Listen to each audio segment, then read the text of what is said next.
इलाज है या नहीं है, क्योंकि इलाज तो अभी तक सर्दी जुकाम का भी नहीं है, सर्दी जुकाम की भी कोई वैक्सीन नहीं है। क्या हम उससे डरते हैं? नहीं डरते हैं। क्यों? क्योंकि ज्यादा लोग नहीं मरते हैं। तो सबसे पहले डेथ रेट कैलकुलेट करते हैं कि एग्जैक्टली कितना है। कितने टेस्ट हुए? 40 लाख टेस्ट हुए, उसमें से 2 लाख लोगों को हुआ, तो नियर अबाउट एवरेज कितनी आई? 5% की। अगर यही हमने 4 करोड़ टेस्ट करे होते तो कितने डिटेक्ट हो गए होते? अब तक 20 लाख हो जाते। 40 करोड़ करे होते तो कितने हो जाते? 2 करोड़ हो जाते। टोटल अगर कर लिए होते हमने टेस्ट 130 करोड़ का, तो कितना नंबर निकल करके आ जाता? Near about 5 crore.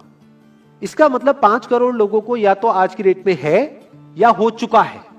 और एक और मजे की बात यह है कि कोरोना में ऐसा नहीं है कि जिसको भी होता है उन सबके सिम्टम्स आते हैं। 80% से ज्यादा जो केसेस होते हैं वो असिम्टोमेटिक होते हैं, उनमें कोई सिम्टम्स नहीं आते हैं। यानी अगर मुझे हो गया है और मैं ठीक भी हो गया हूं तो मुझे पता तक नहीं है।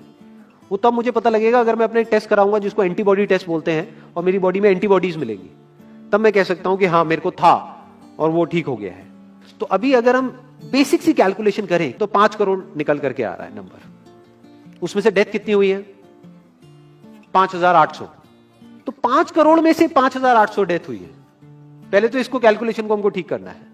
डेथ को अंडर रिपोर्ट करने का कोई तरीका नहीं है, बल्कि ओवर रिपोर्ट किया जा सकता है। ओवर रिपोर्ट कैसे? फॉर एग्जांपल आपकी बॉडी में टेस्ट हुआ, आपकी बॉडी में मिला कोरोना वायरस, लेकिन आपके अंदर पहले ही बहुत सारी प्रॉब्लम्स चली रही थी, तब भी आपकी किसी ना किसी वजह से डेथ होने ही वाली थी। बट क्योंकि ये कोरोना आया आपकी बॉडी में, इस वजह से आपकी डेथ हो गई, तो ये ट्रिगर कर गया।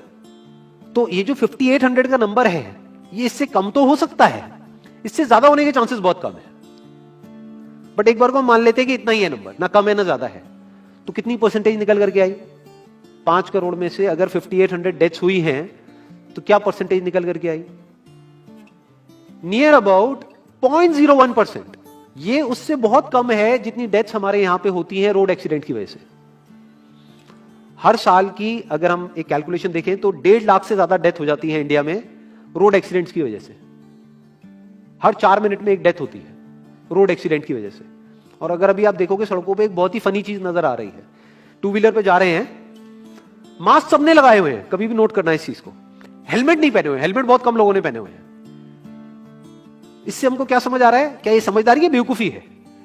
क्योंकि हेलमेट ना लगाने की वजह से उनके मरने के चांसेस उससे बहुत ज्यादा है, कई गुना ज्यादा है जितना कि कोरोना से मरने के उनके चांसेस है। तो ये डर है जो चारों तरफ फैल रहा है, और मीडिया डर को और बढ़ाता चला जा रहा है। और क्योंकि सही इंफॉर्मेशन किसी के भी पास में नहीं है, या सही कैलकुलेशन किसी के पास में नहीं है, ये जो अभी हम कर रहे हैं इसको मैथमेटिकल मॉडलिंग बोलते हैं। यानी एक डेटा को देख करके एक मॉडलिंग करी जाए और फिर समझा जाए कि एक्चुअल में जो सही डेटा है वो क्या है।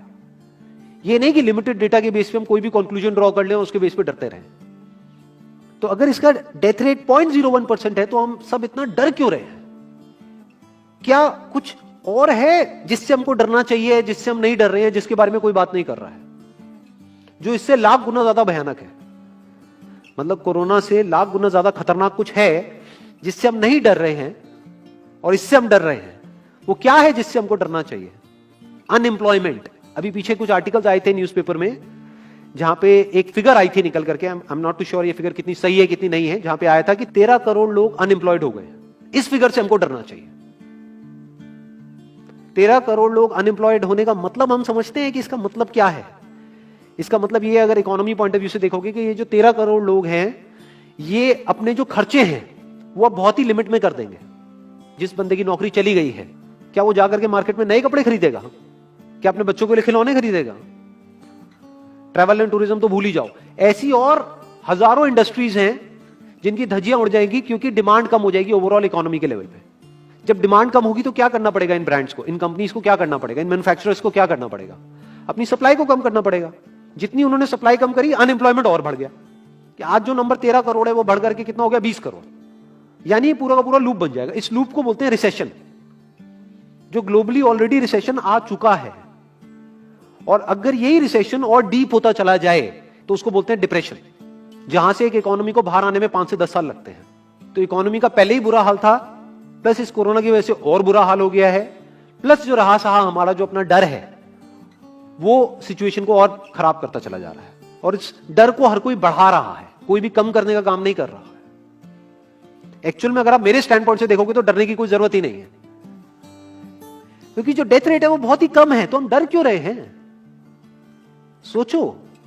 बस इसलिए कि डेथ नहीं होनी चाहिए। अगर यही हमारा ऑब्जेक्टिव है कि डेथ नहीं होनी चाहिए, मतलब हम कहते हैं कि किसी की डेथ नहीं होनी चाहिए, तो फिर तो लॉकडाउन परमानेंट हो जाना चाहिए, सड़कों पे निकलना ही नहीं चाहिए, क्योंकि सीधा सीधा 1.5 लाख डेथ बचेंगी। 1.5 लाख लोग जो हर साल एक्सीडेंट में मरते हैं, उनको हम बचा सकते हैं ना, उनकी लाइफ बच जाएगी। परमानेंट कर दो लॉकडाउन को। कैसा है आइडिया? ये बिल्कुल ऐसा है जैसे मैंने एक आदमी की एक कहानी सुनी थी, उसके घर में एक चूहा घुस गया, तो उस चूहे को उसने पकड़ने की बड़ी कोशिश करी, लेकिन वो चूहे को नहीं पकड़ पाया। तो एंड में उसने क्या किया, घर पे आग लगा दी, अपने घर में आग लगा दी। उसके बाद भी चूहा तो बच करके निकल गया, घर चला गया, घर जल गया। यही हालत है इसकी, कोरोना की। इस डर को हमको खत्म करना पड़ेगा, तब जाकर के इस प्रॉब्लम का एक्चुअल में सॉल्यूशन निकलेगा, जो रियल प्रॉब्लम है। और रियल प्रॉब्लम कोरोना नहीं है। रियल प्रॉब्लम क्या है? हमारी जो इकोनॉमी है। रियल प्रॉब्लम क्या है? अनएम्प्लॉयमेंट।